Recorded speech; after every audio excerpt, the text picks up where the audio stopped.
Bonjour. Ce soir, nous ne lisons pas simplement l'histoire.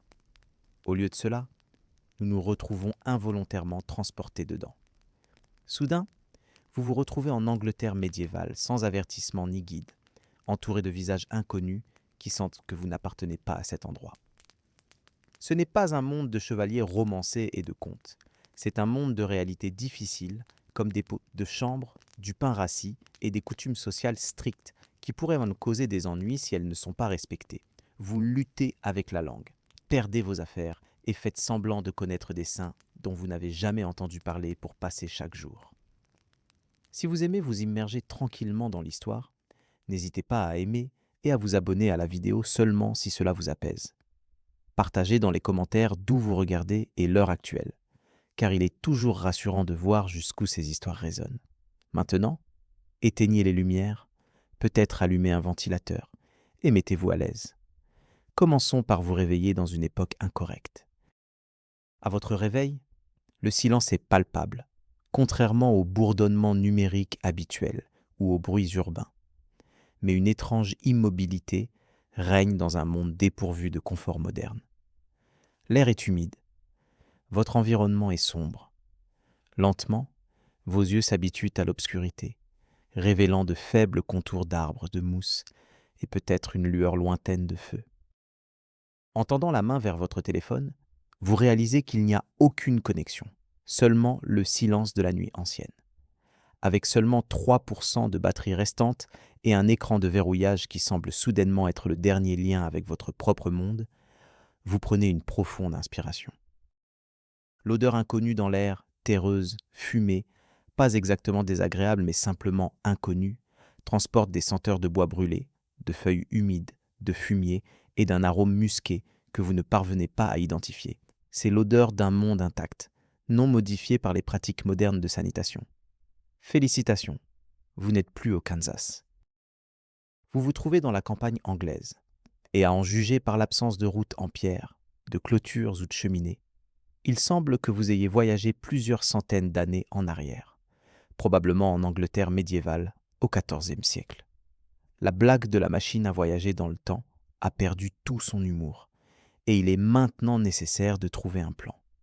Souviens-toi de la première règle, ne pas paniquer. La deuxième règle, évite d'être vu par quiconque à ton arrivée. À l'époque médiévale, bien que les gens ne soient même peut-être pas terrifiés par les étrangers, ils restent certainement curieux à leur sujet. Si tes vêtements, ton langage ou tes actions te rendent trop différents ou étrangers, tu ne risques pas d'être brûlé en tant que sorcier. Mais tu attireras sûrement l'attention, seras interrogé et peut-être même volé ou forcé à te retrouver dans une situation hors de ton contrôle. Par conséquent, avance prudemment. La forêt qui t'entoure n'est pas totalement sauvage, mais plutôt gérée et utilisée à diverses fins. Les forêts de l'Angleterre médiévale n'étaient pas des réserves intactes, mais étaient fortement exploitées pour le bois de chauffage, comme terrain de chasse pour la noblesse et comme lieu de cueillette pour les paysans si cela était permis. Souviens-toi, chaque branche a une valeur, et si tu es surpris en train de ramasser du bois sans l'autorisation du seigneur, cela peut être considéré comme un vol, punissable par de graves conséquences comme la perte d'une main. En approchant de la faible lueur d'une ville au milieu des arbres, tu observes une dispersion sporadique de torches, indiquant une présence humaine. Peut-être aperçois-tu des lueurs de feux de foyer à travers des volets en bois rudimentaire. Dans cet endroit, il n'y a ni réverbère ni fenêtre en verre. À la place, des planches de bois avec de petites ouvertures ou des peaux d'animaux tendus fermement. La lumière s'infiltre, vacille brièvement, puis disparaît. En approchant du lieu, la route devient visible.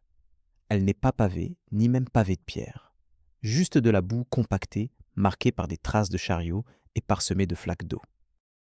Les routes médiévales n'étaient pas conçues pour le confort. Elles servaient de repères utilitaires à travers le paysage, souvent inondées, glissantes et aggravées par des températures glaciales.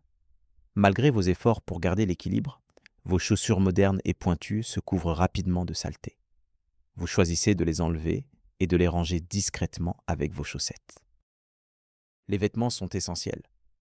Vous êtes habillé avec des tissus qui leur sont inconnus, comme des fibres synthétiques des zips et des vêtements cousus à la machine, qui n'avaient pas encore été inventés.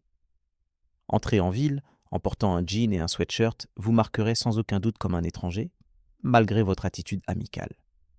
Au mieux, il pourrait voilà supposer que vous venez d'un pays lointain.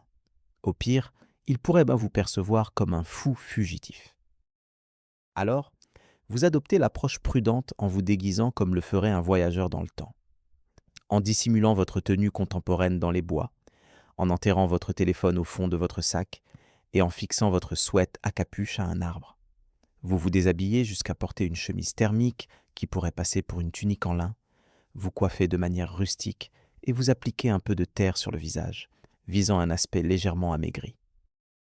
Devant vous se trouve une porte de la ville, que vous approchez prudemment juste avant le lever du soleil.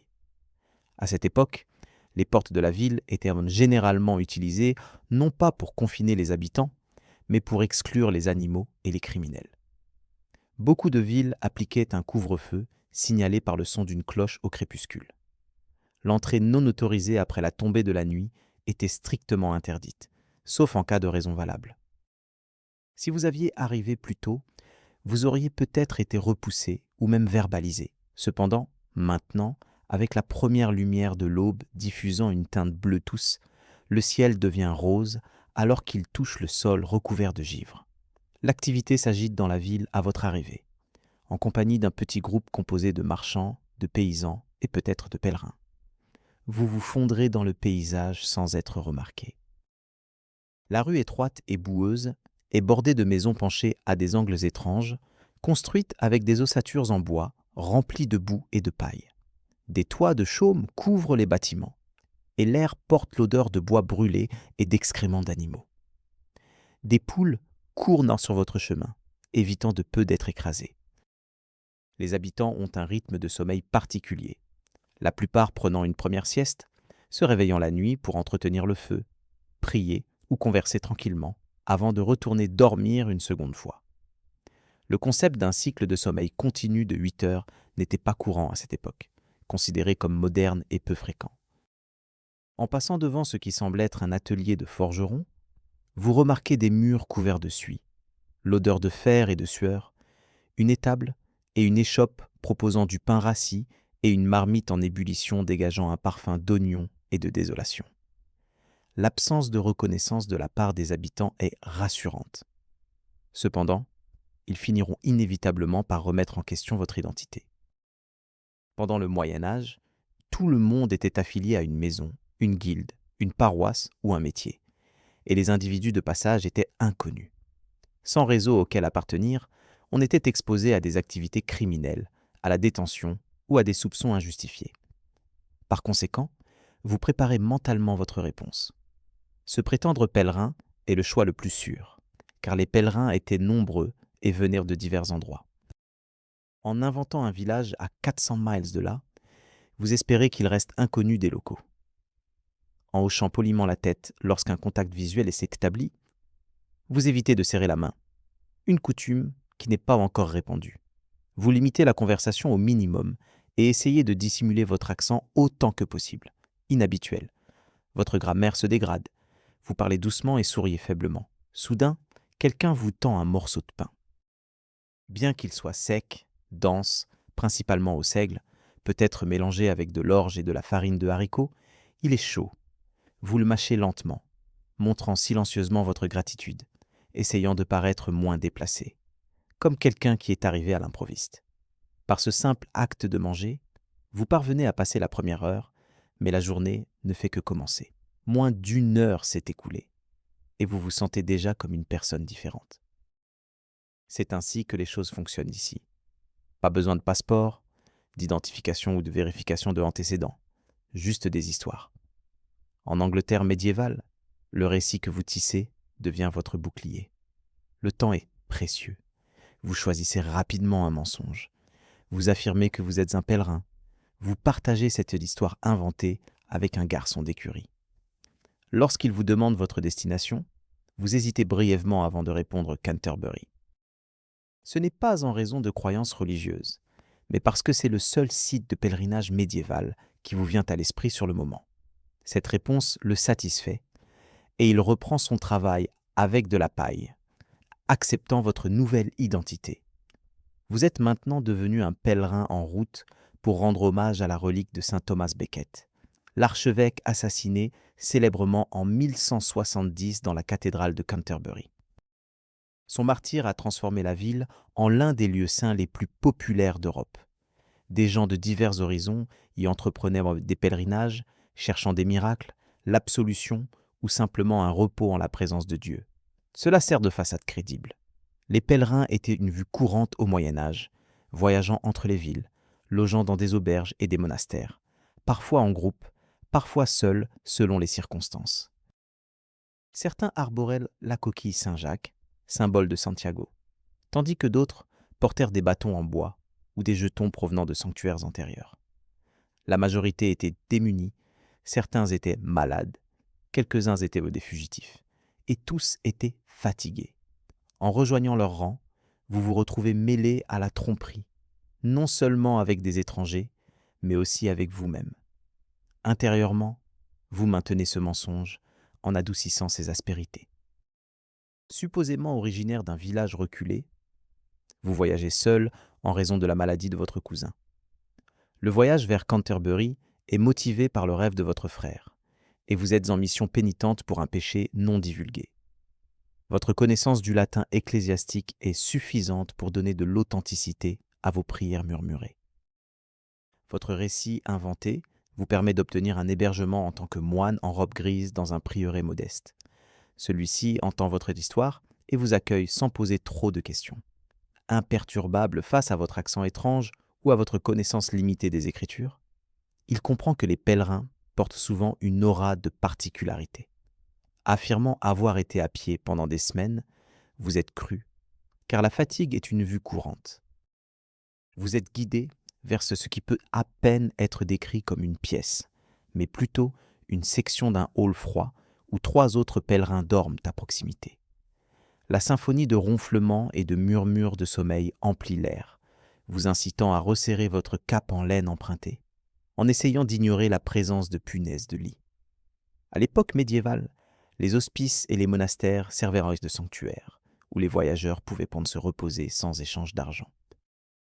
L'Église était liée par la loi et la foi à étendre la charité aux pèlerins, un devoir qui était parfois négligé, surtout en des temps difficiles ou lorsque les ressources étaient rares.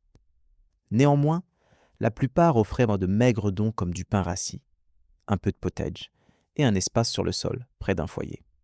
Vous dégustez le potage d'orge, bouillir jusqu'à une teinte gris sombre et assaisonné de sel plutôt que de larmes. D'un goût réticent, vous savourez chaque bouchée, repoussant les pensées d'amélioration savoureuse.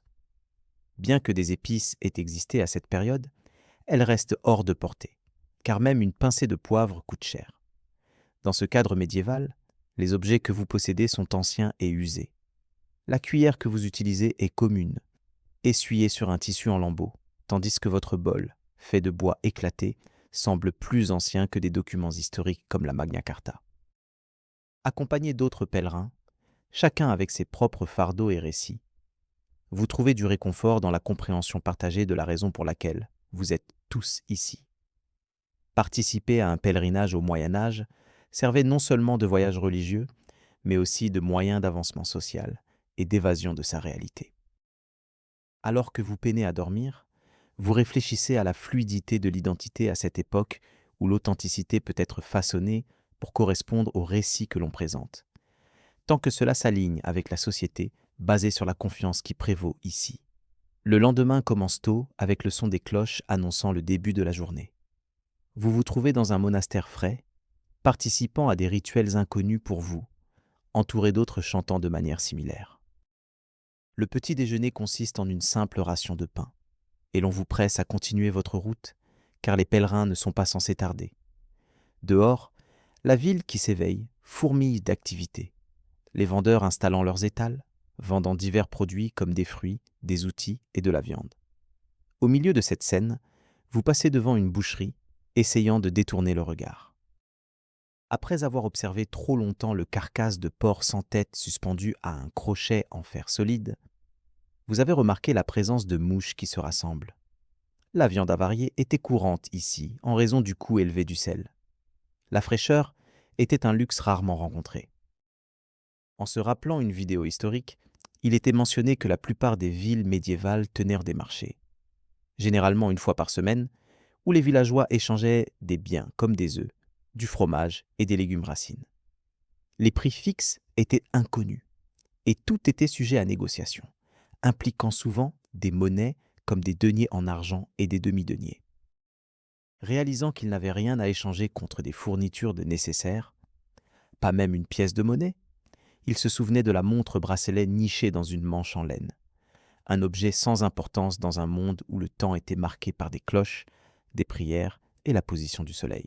Le travail se faisait en plein jour, tandis que l'obscurité signifiait prière, repos ou dissimulation. Optant pour demander de l'aide, il s'approcha d'une femme vendant des galettes d'avoine, lui transmettant avec humilité leur situation. Malgré la modestie de sa demande, elle lui offrit généreusement une galette, peut-être motivée par la foi, la générosité ou le désir de recevoir des bénédictions. Les pèlerins étaient considérés avec respect. On croyait qu'ils portaient un sens de sainteté. Les aider était vu comme un acte pour gagner la faveur de Dieu. Après avoir exprimé sa gratitude par un rapide « Deus tu benedica » avec un faux accent latin, signifiant « que Dieu vous bénisse », la femme sembla satisfaite. Lentement, elle savourait le gâteau d'avoine dense et amer en se promenant dans les rues, laissant un léger goût d'absinthe en bouche. Peut-être en raison de la mauvaise qualité ou simplement de grains inférieurs, mais c'est tout de même une nourriture. Reconnaissant pour ce que vous avez, un seul gâteau d'avoine, des jambes fonctionnelles et pas encore de fièvre. En passant devant un groupe d'enfants jouant avec des jouets simples dans la poussière, vous captez leur regard curieux alors que l'un d'eux pointe votre poignet, vous obligeant à le cacher instinctivement. Ce moment vous fait réaliser qu'en dépit de votre récit, de votre tenue et de votre identité de pèlerin, vous ne montrez pas les signes physiques de l'épreuve, comme la terre sous les ongles. Votre posture, vos réactions et votre comportement trahissent un manque d'expérience face aux difficultés. Sentant leur légère inquiétude, vous ajustez votre comportement en baissant les yeux, en adoptant une légère boiterie et en étant prudent dans vos réponses. Dans ce monde, l'adaptation et le fait de se fondre dans la masse sont plus valorisés que l'intelligence.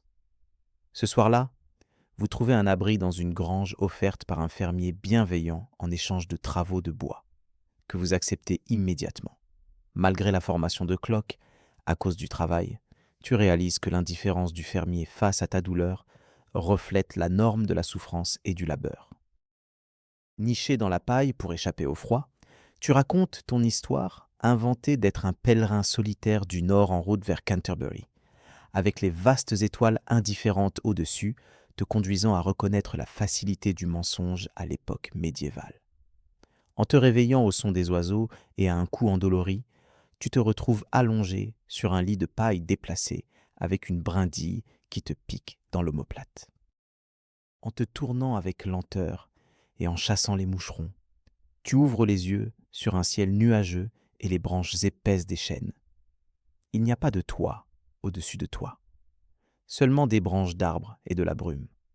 C'est maintenant ton camp improvisé, un endroit secret derrière un rocher recouvert de mousse, en dehors du sentier forestier, t'offrant de l'isolement.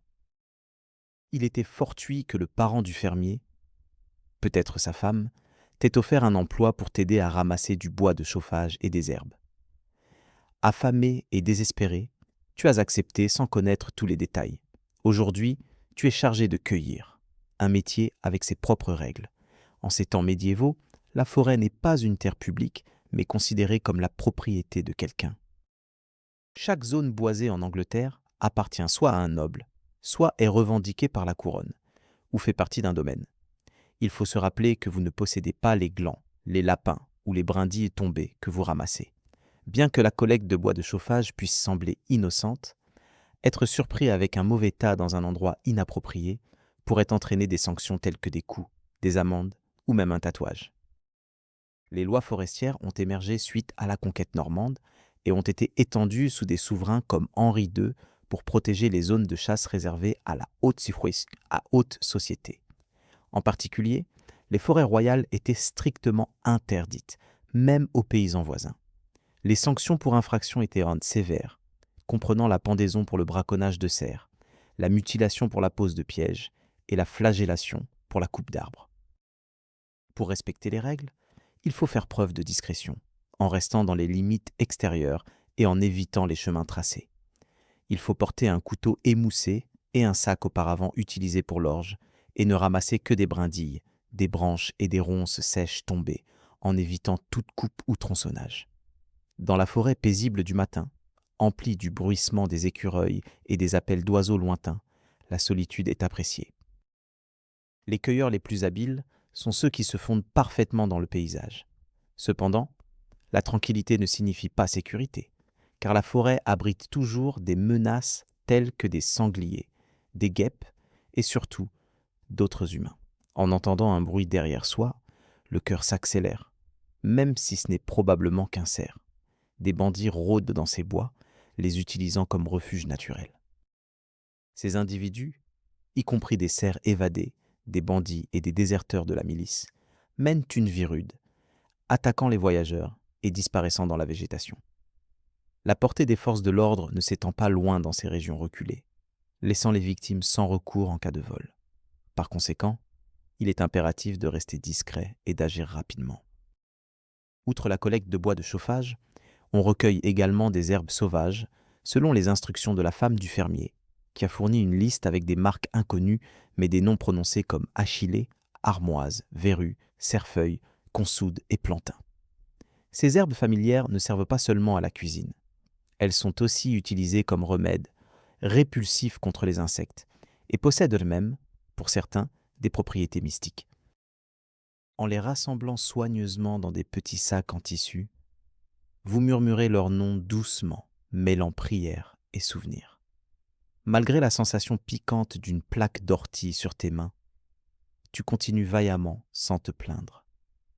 Faisant une pause à midi près d'une souche d'arbre, tu savoures un maigre déjeuner composé d'une tranche de pain de seigle dur et d'une pincée de sel.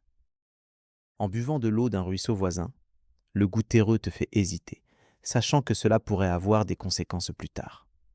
N'ayant plus de bière pour accompagner le pain, tu résistes à l'attraction d'un paquet de champignons à chapeau blanc sous un orme, te rappelant les dangers de mal identifier des champignons vénéneux.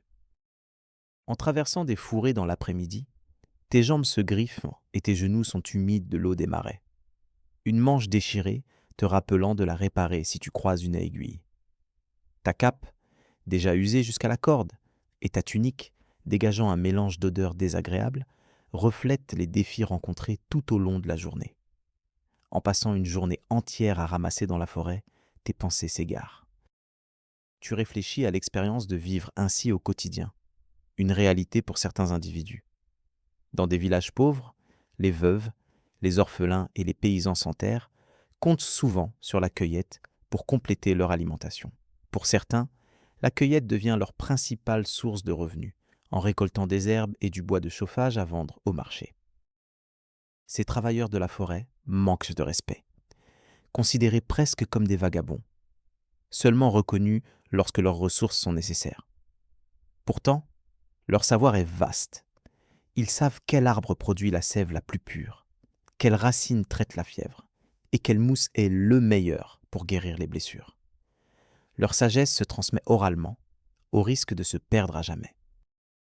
En fin d'après-midi, vous êtes fatigué, chargé d'un sac plein, avec des épaules douloureuses et des doigts saignants à cause des épines. Sur le chemin du retour, vous restez sur des sentiers familiers pour éviter le danger de vous perdre dans la forêt médiévale, où il n'y a ni GPS ni panneau, et rester bloqué après le coucher du soleil peut être fatal. En sortant des bois au crépuscule, le fermier vous attend près des champs, reconnaissant votre récolte réussie. Sa femme accepte silencieusement les herbes et vous donne un navet en échange. Bien que vous ayez l'impression d'avoir travaillé toute la journée pour une simple racine, vous restez silencieux. La gratitude est la réponse la plus sûre dans ce monde rude, alors vous exprimez votre reconnaissance. En mangeant le navet cru, près des braises mourantes du feu de la ferme, il peut être amer, mais il procure un peu de subsistance. Cette nuit-là, Tu te reposes à nouveau dans la grange, écoutant le bruit des vaches. Pendant que tu ronfles, un poulet se perche dangereusement près de ta tête, alors que tu es allongé sur un tas de paille ancienne, regardant vers les poutres. Tes pensées vagabondent vers la forêt, avec sa tranquillité, ses règlements et sa surveillance silencieuse. Ta visite a été brève, mais pour certains, elle devient permanente. Malgré le fait de te sentir préparé, ayant téléchargé des PDF, regardé de longues conférences sur la linguistique sur YouTube et même répété à voix haute dans ta voiture, tu te retrouves à douter en te trouvant sur la place du marché de cette ville anglaise médiévale, entourée de parfums inconnus et de personnes parlant avec des voix rocailleuses. Ce qu'ils disent n'est pas la langue que tu avais étudiée méticuleusement. C'est une variante du moyen anglais, parsemée de termes français et de particularités locales, complètement différentes de l'ancien anglais que tu avais choisi. En essayant d'écouter une conversation entre deux marchands, tu peines à discerner s'ils négocient les prix du poisson ou s'accusent mutuellement de sorcellerie. Au milieu de ce chaos linguistique, un homme crie brusquement à travers la place, te laissant perplexe. Sentant ta confusion, il te demande si tu es stupide ou étranger. Prétextant un mal de gorge, tu te retires, jurant de t'abstenir de conversations inutiles. Chez vous, vous avez sous-estimé le défi que représente la langue. Vous pensiez que les plus grandes menaces seraient la maladie, la violence ou l'infection. Cependant, il est devenu évident que votre parole est le principal obstacle. Chaque fois que vous parlez, vous vous contredisez. Malgré votre intégration visuelle, et peut-être même l'adoption de parfums locaux, vos habitudes de langage trahissent une origine différente. Les mots que vous choisissez et le rythme de votre discours sont incorrects. Pour aggraver les choses, l'humour devient une source d'anxiété lorsque vous ne comprenez pas les blagues. Vous vous surprenez à rire maladroitement lorsqu'un boulanger évoque la saucisse d'un prêtre de Haye, pour réaliser que ce n'était peut-être pas une blague, mais un insulté. Pour compenser, vous recourez plus fréquemment au mime. Si vous avez faim, vous faites un geste vers votre ventre. Vous vous sentez fatigué? Pointant vers le soleil, vous bâillez. Vous cherchez des indications? Marchez avec détermination, en espérant que quelqu'un vous suivra. Ce n'est pas une communication authentique, mais plutôt un jeu de charade pour survivre. Plus tard dans la journée, près de l'église paroissiale, vous surprenez deux enfants en train de se disputer au sujet d'un mouton. L'aîné s'écrie « Je jure que je l'ai vu près du break ». Le plus jeune réplique « Non, tes yeux te trompent, imbécile ». Le sentiment d'être un étranger s'intensifie. Vous disséquez mentalement des phrases en tentant de comprendre leur sens. Féin signifie joie ou désir, tandis que breu désigne probablement une parcelle de terrain en pente. Vous n'êtes pas certain de l'époque dans laquelle vous vous situez linguistiquement. Et puis, il y a des mots isolés. Suite à la conquête normande, le français a infiltré la langue anglaise, transformant le discours raffiné des nobles en un mélange de latin et de français, en contraste avec le dialecte rude et riche en consonnes des paysans. Les voyelles marquent les distinctions. La hiérarchie sociale est évidente à travers la parole. La prononciation d'un mot simple comme « pain » révèle le statut de la personne. Un noble répond différemment à « pardon » qu'un roturier. Tenter le latin s'avère difficile. Un frère questionne votre formation lorsque vous citez un manuel, affirmant que vous avez étudié à Rome. Désespéré d'éviter une nouvelle interrogation, vous vous retirez rapidement. Une leçon apprise?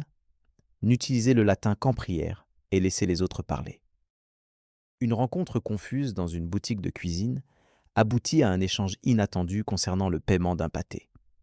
Des malentendus conduisent à un moment gênant lorsque vous utilisez involontairement un terme anachronique. Ne pas savoir lire les panneaux écrits ajoute à la confusion. Les incohérences et les orthographes phonétiques rendent l'interprétation difficile dans ce monde inconnu. Les clercs sont habiles à écrire et écrivent souvent en latin. Même les panneaux de rue peuvent être de simples images. Par exemple, un tanneur a une image grossière d'une vache et d'un couteau au-dessus de son étal. Dans un autre étal, il y a un navet cloué à une planche. Cet environnement pourrait vous faire sentir analphabète. mais c'est courant pour la plupart des gens ici. Le principal problème est le risque de malentendu. Si vous dites la mauvaise chose, les locaux pourraient penser que vous êtes fou, étranger ou maudit. Une fois, un ivrogne vous a bousculé et votre première réaction a été de dire « Désolé, c'est ma faute ». Il vous a lancé un regard perplexe, se demandant si vous confessiez de la sorcellerie. Vous vous êtes rapidement corrigé en disant « Pardonnez-moi, j'étais maladroit ». Heureusement, cela semble avoir suffi. Vous réalisez que dans cette société, les mots peuvent inciter à la violence ou provoquer des malentendus. Il n'y a pas de filet de sécurité comme Yelp ou le service client pour réparer les erreurs. Les gens ici sont méfiants et enclins à la violence. Vous n'êtes qu'à un faux pas de vous faire qualifier d'hérétique ou pire. Avec le temps, vous vous adaptez en utilisant des phrases courtes et simples, en imitant les autres, et en utilisant des gestes plutôt que des mots, lorsque c'est possible. Vous évitez de poser des questions, sauf si on vous y invite, et vous vous concentrez davantage sur l'écoute que sur la parole. Ces ajustements commencent à porter leurs fruits. D'ici la fin de votre 4e jour, vous pouvez commander de la nourriture en toute confiance et répondre aux salutations de manière appropriée. Vous avez même réussi à faire rire un garçon local en utilisant le mot « as » dans le bon contexte. Bien que vous continuiez à vous démarquer en tant qu'étranger, vous pourriez être perçu comme inoffensif. Ce soir-là, alors que vous êtes allongé dans le grenier du monastère, à fixer les poutres en bois et la literie en paille, vous réfléchissez à vos progrès. Ressentant l'inconfort du matelas rugueux sous vous, vous réalisez que votre survie a reposé davantage sur le mimétisme que sur la connaissance. Vous avez appris à imiter rapidement plutôt qu'à expliquer. Dans cet endroit, la langue n'est pas un simple outil mais un véritable test. Chaque conversation sert de quiz spontané dans un dialecte inconnu, avec des conséquences en cas d'erreur. Vous vous demandez si vous pouvez compter sur votre téléphone, l'application de traduction ou Internet. La commodité de rechercher des mots ou des phrases n'est plus une option. Tout ce qui vous reste, ce sont vos oreilles et votre mémoire. Faire une déclaration incorrecte demain pourrait vous coûter cher, peut-être même vous faire taire pour toujours. Tout commence par une légère crampe dans votre ventre, pas trop sévère, semblable à sauter un repas ou manger quelque chose de désagréable. Vous l'ignorez, ayant déjà connu pire avec du sushi d'aéroport. Cependant, en 1 heure, vous vous retrouvez plié en deux près d'un porcherie, vous tenant le ventre et priant un Dieu douteux. Ce n'est pas une journée mauvaise au sens métaphorique, mais une dure réalité. Une détresse gastro-intestinale médiévale s'installe. Malgré vos précautions, faire bouillir l'eau, manger des aliments simples, éviter tout ce qui est vif, le problème réside dans l'environnement. Votre corps, habitué aux commodités modernes comme le lait pasteurisé et l'eau sanitairement traitée, n'est pas préparé à affronter les microbes de l'Europe médiévale. Vous êtes, comme on dirait, trop fragile. Le coupable de votre malaise est le potage, une bouillie insipide de grains et de restes servis en dernier recours. Cela pourrait contenir du chou, un navet, ou peut-être même une grenouille, selon les choix du cuisinier. Votre attitude envers les protéines et la plausibilité est évidente, alors que vous continuez à consommer le même ragoût dans le même pot chaque jour, apparemment rempli de temps, de désespoir et de diverses additions involontaires. Malgré cela, vous continuez à le manger. Par conséquent, vous ressentez maintenant de fortes douleurs à l'estomac, ressemblant à un événement chaotique. Au fil de la journée, vous vous retrouvez à lutter entre des sueurs froides et des frissons, enveloppé dans une cape en laine inconfortable, ayant l'impression d'être un burrito médiéval mélancolique. Votre teint devient pâle et vos lèvres sèches. Tenter d'atténuer l'inconfort avec de la bière faible s'avère futile, car même cette boisson simple se retourne contre vous. Il devient évident que votre état dépasse une simple intoxication alimentaire, et votre système immunitaire réagit de manière erratique. Notamment, à cette époque, l'absence de compréhension de la théorie des germes laisse beaucoup d'individus ignorants des véritables causes des maladies, attribuant les maladies à des facteurs comme la mauvaise air ou des déséquilibres dans les fluides corporels.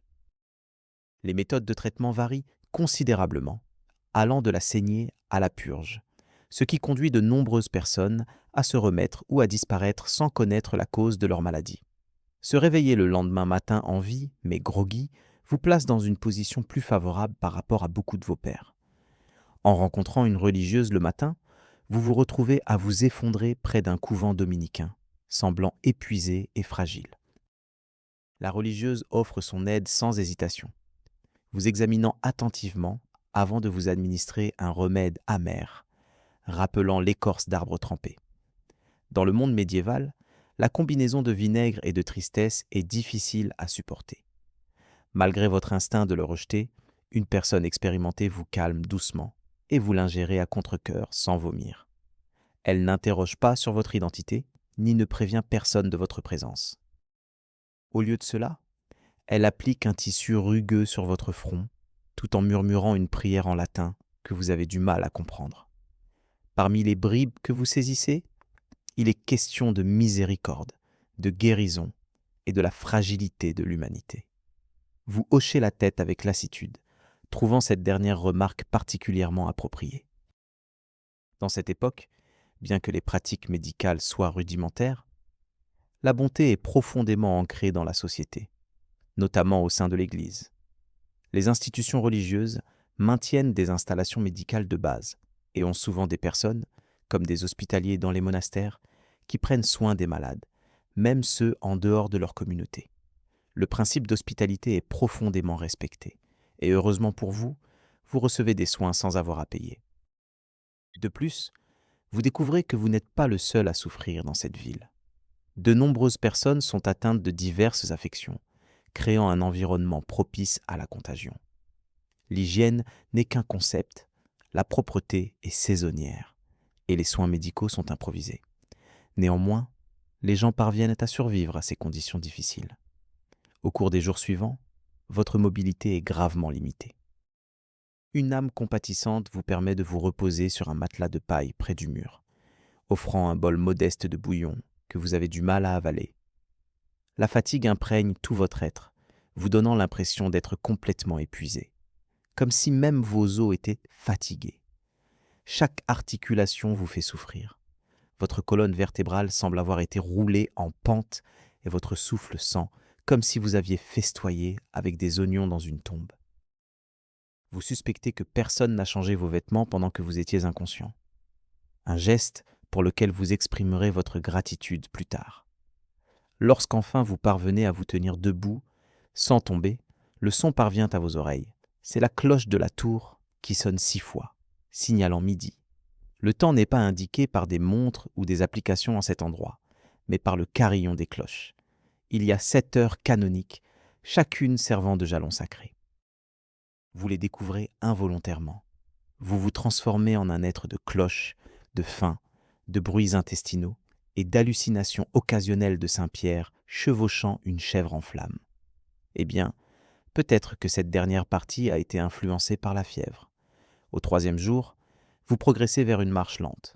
Vous aidez à balayer la cour en signe de gratitude. Vos jambes tremblent, comme si elles avaient oublié le concept de rester debout. Pourtant, vous restez debout. Le superviseur qui vous supervise hoche la tête en signe d'approbation. Il vous remet un autre morceau de cette substance racine piquante. Cela pourrait être de la wuhund, de la réglisse ou simplement de la terre, et vous le mâchez consciencieusement. Il vous donne une tape sur l'épaule. Vous l'interprétez comme une bénédiction ou un avertissement. Vous avez été gravement malade. Étonnamment, vous avez survécu. Cela vous place comme une anomalie statistiquement. Historiquement, de nombreuses personnes ne se remettaient pas. La maladie au Moyen-Âge variait d'un mal passager à la fin de ses jours sur Terre.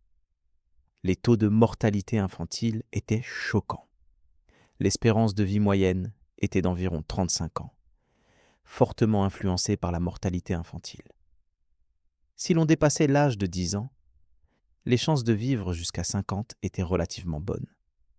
Néanmoins, la maladie n'était jamais inattendue.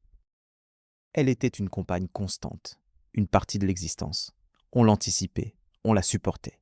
Et lorsque celle-ci emportait votre voisin, votre enfant ou votre conjoint, vous pleuriez brièvement, puis vous poursuiviez votre chemin, car il y avait toujours d'autres tâches à accomplir. Toujours un autre feu à éteindre, un autre champ à cultiver, une autre bouche à nourrir. Pendant votre convalescence, vous réalisez autre chose. Les gens ne discutent pas de la maladie de la manière dont vous en avez l'habitude. Il n'y a pas de longue décharge de griefs. Pendant les séances, il n'y a pas d'analyse approfondie des symptômes. Les gens se contentent de hausser les épaules face aux questions sur leur façon de faire face. Ils l'attribuent à la saison, au destin ou à des événements aléatoires. Il semble raisonnable, dans un monde rempli de maladies et de médecines inefficaces, que parler de tout cela ne fasse pas de différence. Alors, ils choisissent de ne pas le faire. Cette réalité est à la fois humiliante et quelque peu effrayante. La pensée de tomber malade à nouveau, ce qui est probable sans la même chance la prochaine fois, est intimidante. Il y a une possibilité de ne pas recevoir d'aide, de ne pas être proche d'un guérisseur, ou même de s'effondrer quelque part sans pouvoir se relever. Le lendemain, se sentant suffisamment fort pour partir, le cuisinier vous tape dans le dos et la fille qui sert le bouillon vous offre un sourire timide.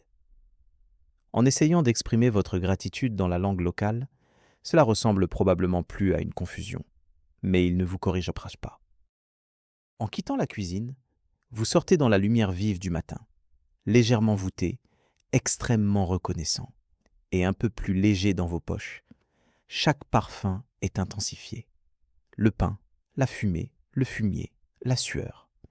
Le monde semble vif, tangible et présent. Vous avez survécu, ce qui, à l'époque médiévale, est considéré comme une journée réussie. En vous réveillant avec une nouvelle appréciation de la vie, vous réalisez aussi que votre sac a disparu. Il faut un moment pour comprendre ce qui a disparu. Après avoir cherché autour de vous, vous découvrez votre sac contenant votre dernière paire de chaussettes, quelques petites pièces de monnaie, une barre de chocolat d'urgence précieusement conservée. Et votre boussole cachée a disparu, ainsi que tout espoir de vous fondre parfaitement dans le décor. En vous redressant et en scrutant la pièce, vous comprenez la situation.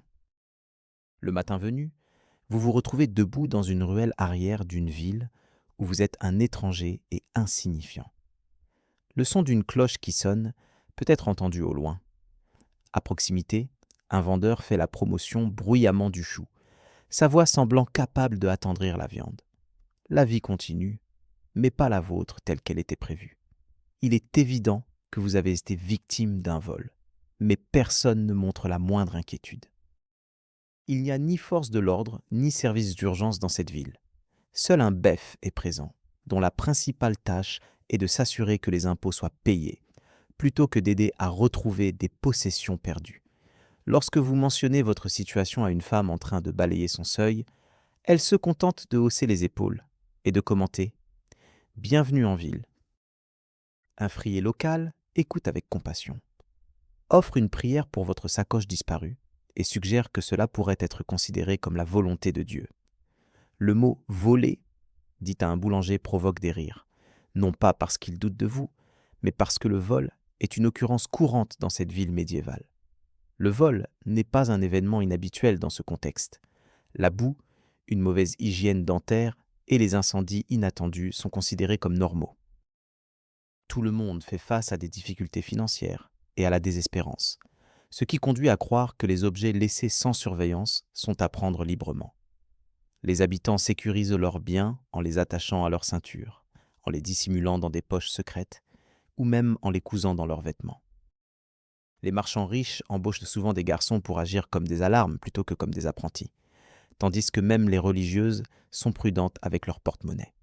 Dans une ville où les ressources sont rares, le besoin de survie prime, et les couteaux sont des outils essentiels tant pour les paysans que pour les marchands. Même de jeunes enfants peuvent porter de petits couteaux, non pas pour la violence, mais pour couper du pain, trancher des pommes, ou en dernier recours pour protéger leur nourriture. Le vol n'était pas seulement accepté.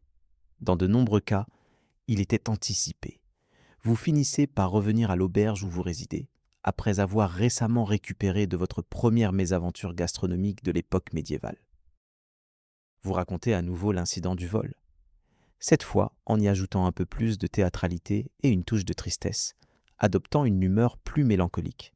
Frère Thomas, ou peut-être est-ce frère Mathieu, tous les moines se ressemblent, écoute attentivement avec un sentiment de solennité. Il se retire brièvement dans une pièce voisine, puis revient peu après, glissant quelque chose dans votre main. C'est un petit couteau, usé et rouillé, avec une lame émoussée et un manche fissuré, mais il tient bien dans votre main. En essayant de le rendre, il refuse de lâcher prise et fait un geste avec la paume ouverte, présentant le couteau, avant de partir. Bien que vous ne compreniez peut-être pas entièrement la langue locale, le message est évident. Gardez-le toujours avec vous. Historiquement, cette pratique n'est pas rare. Pour une personne dans votre situation, isolée, infamiliarisée et très susceptible de vol, un tel geste est presque une épreuve coutumière. En Angleterre médiévale, le système de justice ne fonctionnait pas comme pourraient l'imaginer les visiteurs modernes. Bien qu'il existât des structures juridiques et des règlements, leur application réelle était peu fréquente et imprévisible dans son uniformité. Bien qu'un constable ait pu exister théoriquement, sa juridiction était limitée, son autorité restreinte, et ses principaux intérêts tournaient principalement autour de la protection des propriétaires terriens, de la perception d'amendes, et de veiller à ce que la taverne ne sombre pas dans le chaos chaque samedi soir. Être étranger, sans lien avec la communauté locale ni affiliation à une guilde, vous plaçait dans une position vulnérable, où personne n'était enclin à défendre votre bien-être. Les guildes, associations influentes d'artisans et de commerçants, protégeaient férocement leurs membres. Cependant, pour les étrangers comme vous, les individus n'étant pas sous la protection d'une guilde ou affiliés à un foyer étaient considérés comme des cibles faciles. Puisque vous n'êtes ni associé à une guilde ni à un foyer, vous êtes perçu comme une cible vulnérable. Les marchés animés offrent un cadre idéal pour que les pickpockets opèrent discrètement. Les artistes de rue attirent dans les foules, offrant une couverture aux voleurs pour exécuter leurs stratagèmes. Le vol est une occurrence courante, les marchands intégrant la perte de marchandises dans leur prix. Les punitions pour vol peuvent aller de l'humiliation publique à de sévères mutilations physiques, en fonction de la gravité du crime et de la victime. La réponse des forces de l'ordre face au vol est dure et imprévisible, les sanctions servant souvent d'avertissement aux potentiels délinquants. Les criminels qui sont capturés subissent des conséquences de brutales, telles que des amputations, des tatouages ou même des exécutions publiques. Cependant, la majorité des voleurs échappent à la capture en raison du manque de vigilance du public et de leur réticence à intervenir. Pour vous protéger, vous devez rester vigilant et prendre des précautions, comme dissimuler vos biens et vous méfier des individus suspects. Vêtu d'une cape, vous êtes confronté à des interrogations posées de manière nonchalante. Vous acquérez la compétence de paraître proactivement destitué, en vous déplaçant comme si vous ne possédiez rien, encore plus misérable que vous ne l'êtes réellement, feignant une boiterie pour dissuader les voleurs de vous considérer comme une cible valable. Votre approche novatrice consiste à viser à être insignifiant. Une rencontre fortuite se déroule lorsque vous croisez un homme près du stand du boulanger. Il lui manque 3 dents et porte une cicatrice de couteau s'étendant de sa mâchoire à sa clavicule. Il vous remet la moitié d'un chou et une histoire, sans attendre rien en retour. Vous consommez le chou et écoutez le récit avant de partir avec toutes vos affaires, marquant un pas en avant. Toutes les vols ne sont pas commis pour survivre. Parfois, c'est une profession. Dans les villes médiévales, des économies souterraines élaborées prospéraient, comprenant des bandes de pickpockets, des brigands rôdant en périphérie et des trafiquants illicites se faisant passer pour des marchands de ferraille. Même les cimetières n'étaient pas épargnés. Les voleurs opéraient pendant les offices, profitant des fidèles absorbés par la prière, inconscients de la disparition de leur sac. Les tavernes servèrent de terrain de chasse privilégié, attirant des voyageurs qui se livraient à une consommation excessive d'alcool, à des conversations bruyantes, et laissaient leur vigilance relâchée quant à leur possession. Certains hôteliers approuvaient même le stratagème, en prélevant une commission sur les victimes malheureuses et en recevant des pots de vin de la part des voleurs. Vous avez rencontré 3 pickpockets à ce jour. 2 vous ont volé, tandis qu'un vous a transmis la technique d'afficher une attitude qui dissimule le fait que vous n'êtes pas une cible profitable. Vous vous surprenez presque à faire confiance au dernier. Au fil de la semaine, vous adoptez une attitude plus dure, réservant la parole uniquement lorsque c'est nécessaire, brandissant votre couteau quelque peu émoussé, comme s'il avait une importance, répondant par des hochements de tête plutôt que par des sourires, et évitant les mendiants vêtus de chaussures supérieures. Un habitant local vous trouve sage, un compliment que vous acceptez. En échange d'un morceau de pain et de ce qui pourrait ressembler à une saucisse, vous échangez une demi-oignon. Malgré les incertitudes, vous consommez le repas. Cette nuit, niché derrière une barrière vacillante, vous dormez avec une main sur votre sac et l'autre en alerte. En vous réveillant dans cette époque médiévale inconnue, vous prenez votre épée, rompant la routine d'être dans ce siècle boueux et imprévisible. Tout en dégustant un modeste repas dans une taverne, vous commencez à ressentir une pointe de confiance alors qu'une femme locale vous sourit. Cependant, une simple erreur de choisir la mauvaise table près de la chaleur d'un feu vous fait réaliser la rigueur de la hiérarchie sociale en Angleterre médiévale. Vous ressentez la tension dans le silence des hommes à la table et leur désapprobation silencieuse, comprenant votre place dans cette société basée sur des indices subtils et des gestes. Cette expérience met en évidence que la hiérarchie sociale à cette époque ne concerne pas uniquement le pouvoir, mais aussi le fait de maintenir sa place légitime. Dans ce monde, chacun a un rôle à jouer comme dans un script bien répété. Les seigneurs donnent des ordres, les chevaliers affichent leur bravoure, les guildés vantent leur mérite, les paysans gardent la tête baissée et les serviteurs se fondent dans l'ombre. Même les enfants comprennent à qui ils doivent montrer du respect sans qu'on leur dise. C'est une partie intégrante de notre culture, une mémoire collective qui guide nos actions. Contrairement aux autres, tu sembles être une entité inconnue, une proposition risquée. Ta profonde révérence envers la femme d'un marchand se solde par une moquerie de sa part, tandis que ses gardes réagissent par une désapprobation silencieuse. Confronter un serviteur pour une erreur dans ta commande de pain te vaut un crachat dans ton ragoût sans conséquence. Tenter de justifier tes actions auprès d'un boulanger ne fait que te valoir un regard méprisant et une suggestion que tu n'as pas ta place ici. À l'époque médiévale, un tel comportement n'était pas considéré comme impoli, mais plutôt comme un moyen de survie.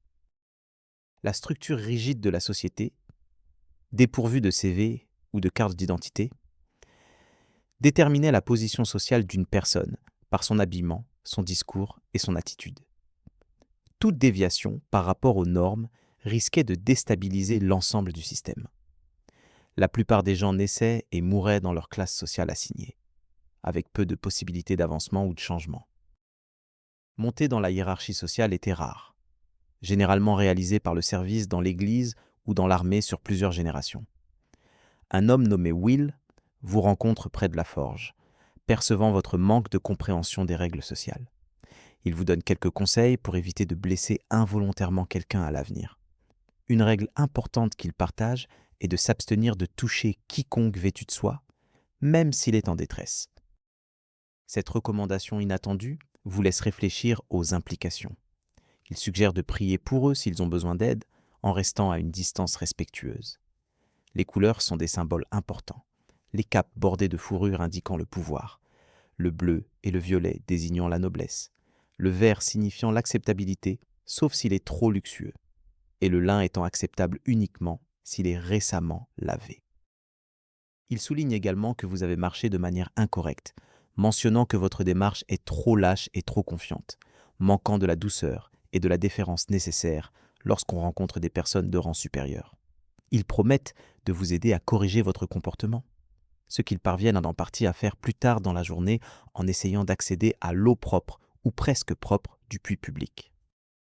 Lorsque vous avancez involontairement devant une jeune fille portant une lourde charge pâle, elle attire l'attention sur votre absence de badge, généralement porté par les apprentis ou ceux appartenant à quelqu'un pour signaler leur appartenance et leur statut. Vous réalisez l'importance de respecter les hiérarchies sociales, en observant que le contact visuel est stratifié en fonction de la classe sociale, adaptant finalement votre comportement pour gagner l'acceptation et la confiance de la communauté. Maintenant perçu comme un serviteur et intégré, il y a des avancées. Étonnamment, il y a des avantages à être invisible. Écouter aux portes vous donne accès à des informations telles que des plans, des rumeurs, des prix et des secrets. Vous commencez à comprendre la dynamique de la ville, non seulement à travers son agencement, mais aussi par ses conflits et ses relations. Les commérages sur les relations personnelles, le vol de fournitures et les complots pour échapper aux taxes deviennent familiers. Se transformant en une ombre aux oreilles attentives, tu commences puis à te sentir fatigué par le poids de l'invisibilité. Désirant des commodités modernes non pas pour le confort mais pour la clarté, tu souhaites quelque chose pour définir ta position clairement, comme un signe, un menu ou une étiquette.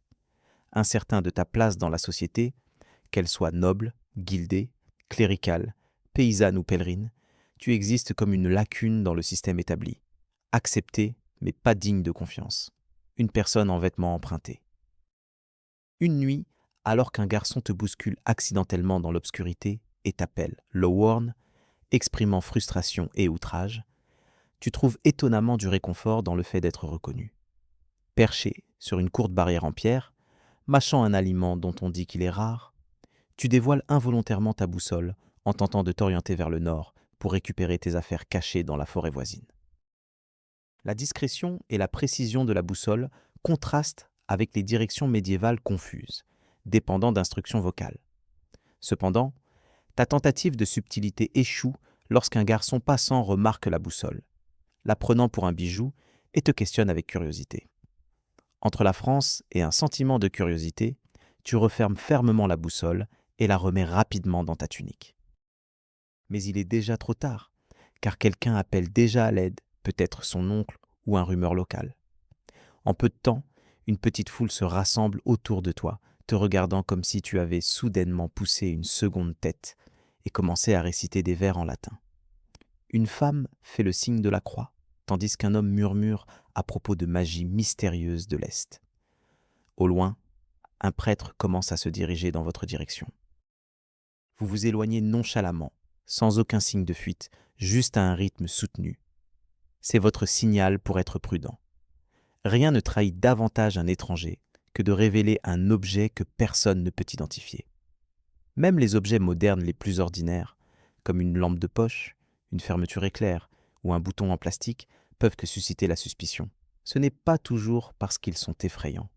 Parfois, ils sont simplement assez étranges pour éveiller la curiosité. Dans une ville où tout ce qui sort de l'ordinaire est considéré comme potentiellement dangereux, être jugé intéressant est loin d'être un compliment. Gardez à l'esprit qu'au Moyen Âge, il n'y a pas de place pour les choses bizarres, mais inoffensives. Les objets font partie de l'ordre naturel, ou ils n'en font pas partie. Et s'ils n'en font pas partie, ils sont probablement associés au diable ou à l'Est, ou peut-être aux deux. Plus tard dans la journée, alors que vous vous appuyez contre le mur de pierre, faisant semblant d'étudier une sculpture religieuse, le prêtre local vous cherche.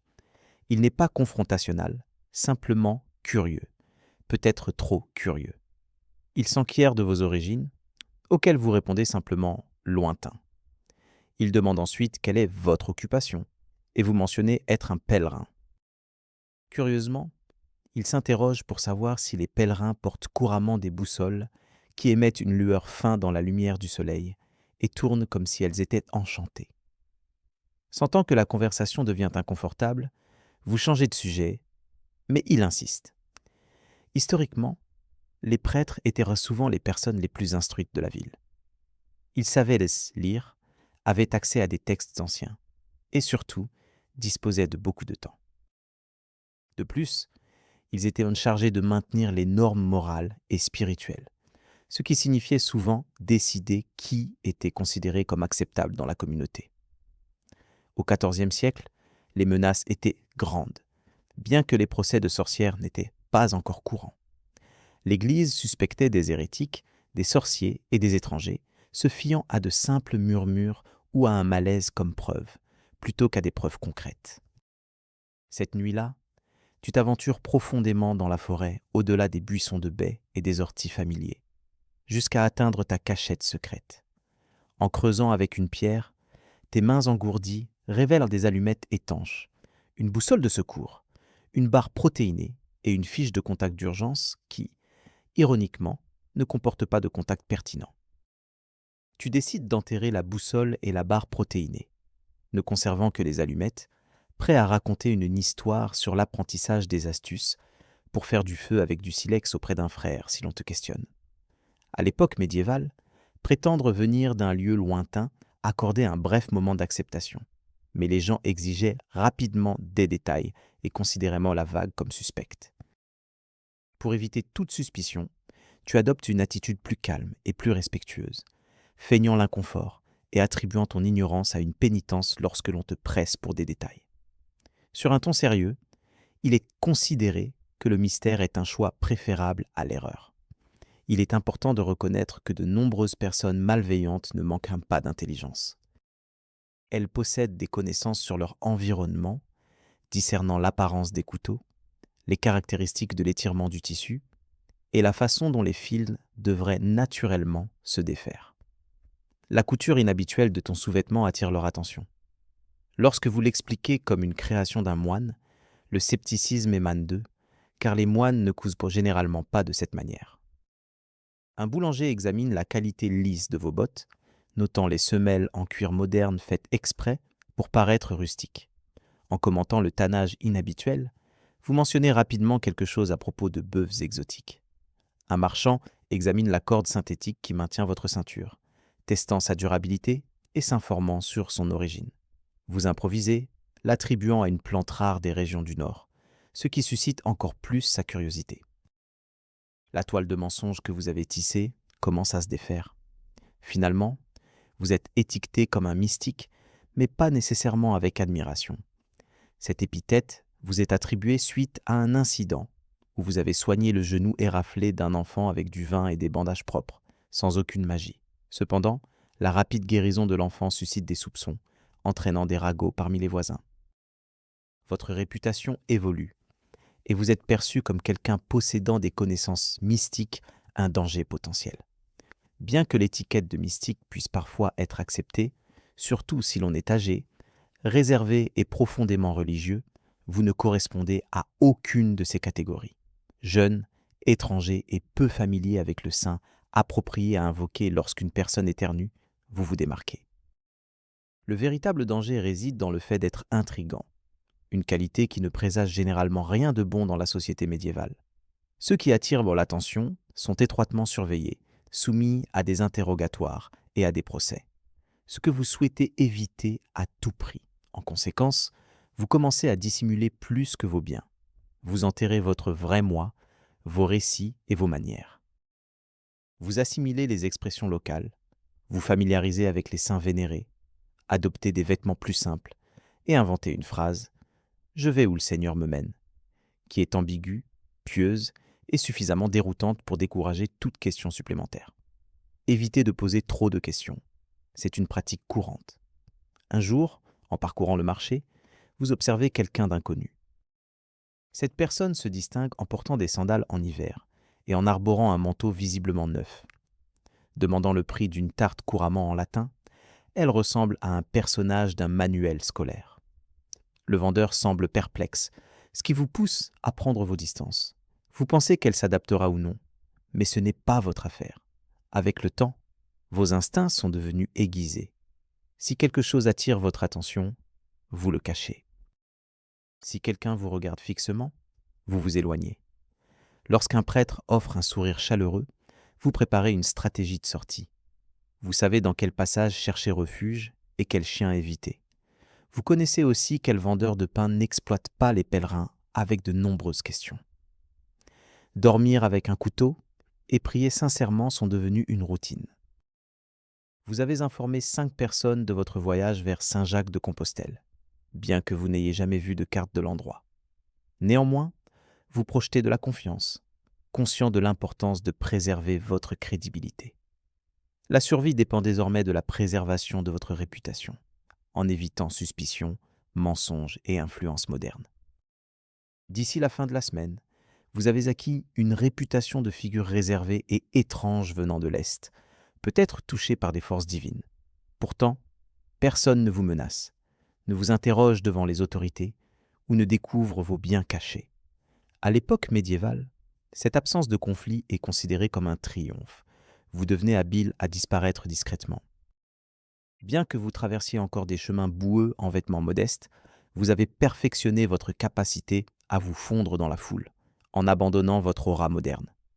Si votre accent reste inchangé, votre assurance a évolué. Vous ne parlez que lorsque l'on vous adresse la parole, en gardant vos mouvements subtils et vos réactions mesurées. Votre présence a été retardée. Au lieu de poser des questions ou de sourire largement, vous avez habilement tenté de vous fondre dans la masse et de passer inaperçu. Cela semble fonctionner, car un marchand vous a ignoré aujourd'hui, ce que vous considérez comme une réussite importante dans ce contexte médiéval. Il est important de noter que se fondre dans la foule ne signifie pas s'intégrer. Cela signifie simplement que les gens ne vous scrutent pas de près.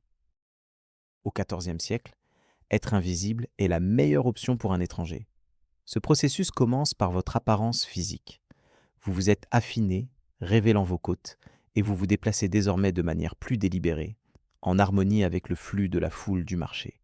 Vous imitez la posture de ceux habitués à être ignorés, portant une tunique décolorée et usée, déguisée en un manteau détaché. Vous avez intentionnellement sali votre visage avec de la suie pour paraître moins visible. C'est plus efficace qu'un déguisement traditionnel, car les visages propres suscitent la suspicion.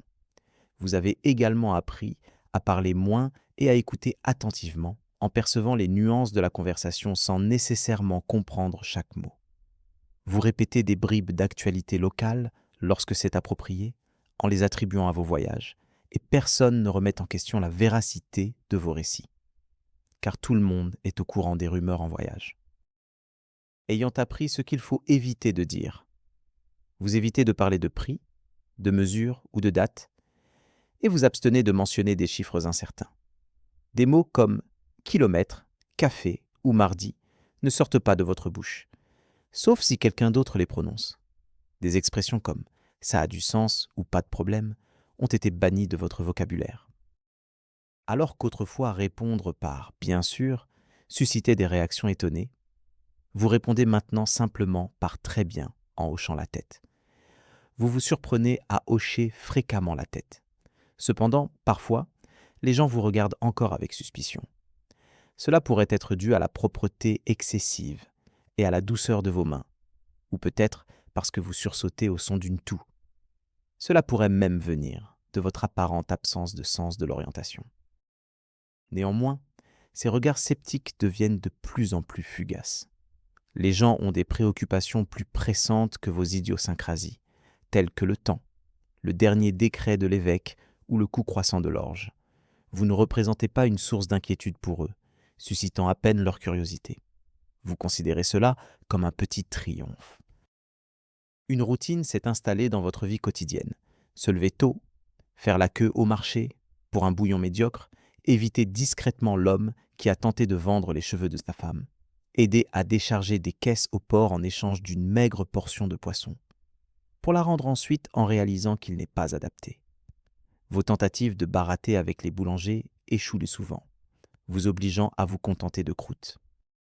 Vous mangez votre repas assis sur une marche, donnant l'impression d'être en transition. Un bref sourire apparaît lorsqu'un enfant laisse tomber un navet que vous parvenez à attraper avant qu'il ne touche le sol. Le lui rendre, c'est comme lui avoir offert un trésor. Cette interaction restaure brièvement votre sentiment d'humanité. Progressivement, vous vous acclimatez aux différentes odeurs de la ville, atténuant vos réactions initiales de dégoût. Passer devant la tannerie ne nécessite plus de vous couvrir le nez, et le vent ne provoque plus de vomissements involontaires.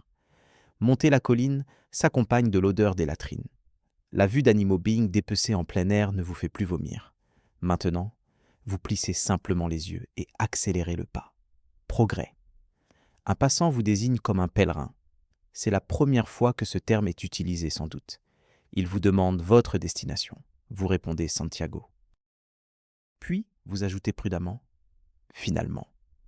Ils acquiescent d'un signe de tête. Tout le monde mentionne « finalement ». Ils vous offrent un morceau de pain. Vous exprimez votre gratitude dans le dialecte local.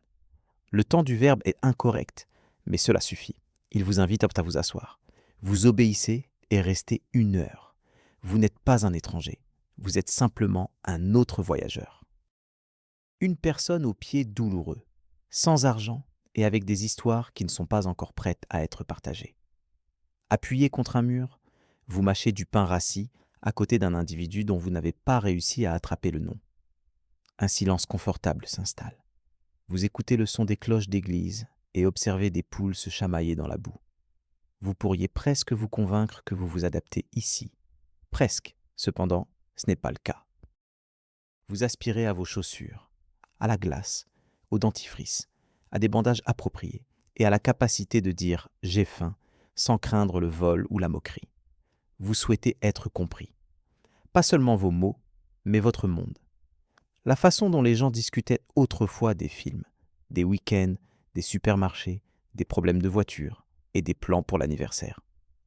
Ici, tout tourne autour de la survie, laissant peu de place aux conversations informelles. Néanmoins, tu t'es adapté. Tu assimiles, tu tiens bon. Tu as compris que disparaître n'est pas seulement une tactique, mais un talent. Et ce soir, alors que tu te blottis dans un coin chaud, serrant une couverture à moitié décomposée et la dernière miette de la gentillesse de quelqu'un d'autre, tu ressens presque une connexion avec l'époque. Tu ne t'intégreras jamais vraiment. Cependant, pour l'instant, tu es accepté, et pendant le Moyen Âge, cela suffit. La ressemblance la plus proche à la tranquillité se présente lorsque tu restes éveillé sur un lit de fortune en paille. Tes pieds restent sales, et ta tunique adhère à ton dos comme un sac de jute humide. L'air est lourd, saturé non pas de chaleur, mais de l'arôme médiéval distinct de la fumée de bois, de la sueur et de la légère odeur piquante de légumes en décomposition provenant de la ruelle voisine.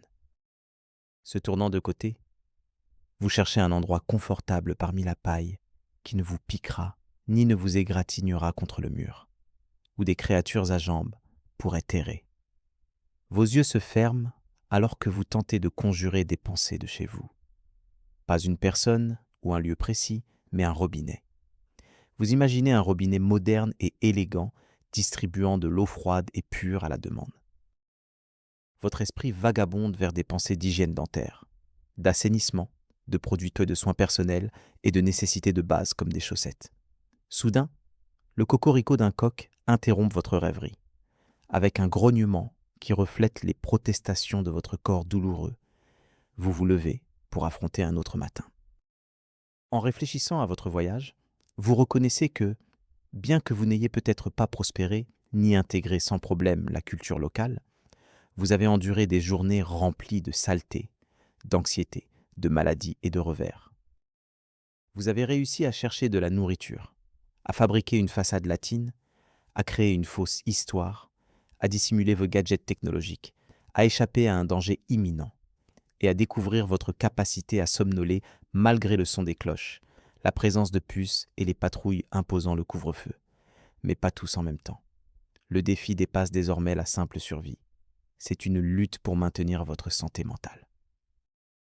L'existence médiévale n'est pas seulement ardue, elle est impitoyable. Elle ignore votre inconfort physique et votre fierté blessée. Il n'y a pas de redémarrage, de pause ou de thérapeute à qui se confier. L'accent reste sur la survie, affrontant chaque obstacle de front, sans aucun soulagement en vue. Vous vous êtes maintenant familiarisé avec les routines. Le son des cloches de prière du matin résonne depuis le clocher de l'église. L'odeur du pain qui a vieilli 3 jours au-delà de sa consommation. Le geste subtil de reconnaissance pour montrer sa politesse sans paraître subordonné. La manière étrange dont les gens conversent lorsqu'ils ne sont pas certains de votre place dans la communauté, mais assez indifférents pour ne pas poser de questions. La ville vous a adopté selon la manière habituelle des villes médiévales, en ignorant votre présence à moins que vous ne fassiez une erreur, ce qui vous est arrivé à quelques reprises. Comme lorsque le prêtre vous a interrogé au sujet de votre relique, ou le moment où vous avez failli répondre « d'accord » au lieu de « très bien », ou encore lorsque vous avez mal prononcé « Maria » comme un touriste commandant des tapas. Néanmoins, à chaque fois, vous vous êtes ajusté en comprenant une règle non écrite, passer inaperçu. Attirer l'attention suscite la suspicion, tandis qu'être oubliable garantit la sécurité. Vous vous êtes transformé en une figure sans particularité, simplement un autre voyageur, un visage fatigué sur le marché. De plus, vous avez appris à vous débrouiller sans rien. Pas d'ustensiles, pas de vêtements de rechange, pas de solitude, pas d'attente de luxe. Votre bien le plus précieux est un couteau usé et un sens de la prudence emprunté. Le point culminant de votre semaine a été de savourer une soupe avec des haricots visibles. Un moment de triomphe a été de ne pas vomir après avoir bu de l'eau d'un seau auparavant utilisé pour faire tremper des pieds. Le bonheur pur que vous avez ressenti en lavant votre visage dans un ruisseau clair, sans aucune gêne, était profond. Au cours du voyage, ton corps s'est adapté. Les ampoules sont devenues plus résistantes. La nausée s'est dissipée et tu es devenu sensible au rythme du dialecte local. Tes yeux se sont habitués à la lumière des bougies et tu as même commencé à oublier l'apparence de ton téléphone. Il y a des aspects du temps pour lesquels personne ne te prépare. Voyager, c'est comme un parasite persistant qui hante ton esprit pendant les intervalles monotones entre les repas et les tâches. Il est difficile de passer une semaine entière sans croiser du verre, écouter de la musique ou rire intentionnellement. Réfléchis à combien du passé était enveloppé de silence, dépourvu du bourdonnement de l'électricité et des moteurs, rempli uniquement du crépitement du feu, des cloches qui sonnent, des pas et des bavardages, toujours des bavardages. Il y a une partie de toi qui commence à l'apprécier, pas la saleté ou la faim, mais la tranquillité et la lucidité. La vie se réduit aux nécessités de base, manger, dormir, travailler, survivre. Les distractions des emails, des factures et du chaos personnel s'estompent, remplacées par des pensées pour le prochain repas, la météo ou le personnage suspect qui observe tes affaires. Cependant, ne l'idéalise pas. Ce passé n'était pas noble, il était dur. Être témoin de tout, non guéri, d'enfants surchargés, de figures voûtées, de regards vides et de départs silencieux ancre la réalisation que la plupart des gens ont simplement enduré l'histoire plutôt que de la vivre pleinement. La nuit tombe à nouveau. Tu es allongé sur ton tapis de paille légèrement moins irritant, quelque peu résigné. Le son familier des pas sur la pierre à l'extérieur des murs du couvent parvient à tes oreilles. Tu t'efforces de détecter quoi que ce soit d'anormal, mais tout ce que tu entends, ce sont les pas qui s'estompent. Serrant ton manteau et ta bourse fermement, tu murmures une prière, peut-être à moitié de cœur. Demain apportera le froid, la faim et la confusion, mais ce soir, tu es en vie, et cela suffit en Angleterre médiévale.